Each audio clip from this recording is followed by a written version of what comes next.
வாழ்க்கையில் எத்தனையோ போராட்டங்கள், கவலை, கண்ணீர், கஷ்டங்கள் எல்லாம் இருக்கலாம்.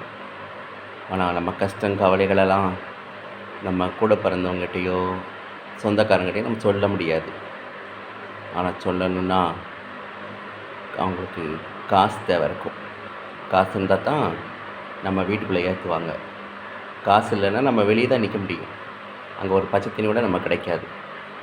நம்முடைய கஷ்டங்கள் எல்லாத்தையும் சொல்லணும்னா, கடவுள்கிட்ட மட்டும் தான் சொல்ல முடியும். ஆனால் அதனால் நீங்கள் இந்த ஃபேனை பார்த்தீங்களா எப்படி சுற்றிக்கிட்டே இருக்குன்னு? அதை மாதிரி வாழ்க்கையில் நம்ம உழைச்சி கொண்டே இருக்கணும். கடவுள்கிட்ட அந்த உழைப்புடைய தைரியத்தை யார்கிட்ட கேட்கணும் தெரியுமா? கடவுள்கிட்ட தான். கடவுள்கிட்ட கேளுங்க. கடவுள் உங்கள்கிட்ட பணம், காசு எதுவுமே கேட்டது கிடையாது. கடவுள் உங்களுக்கு கொடுப்பார். நீங்கள் அவருடைய சிறு பகுதியை மட்டும் கடவுளுக்கு கொடுங்க, காணிக்கையாக கொடுங்க.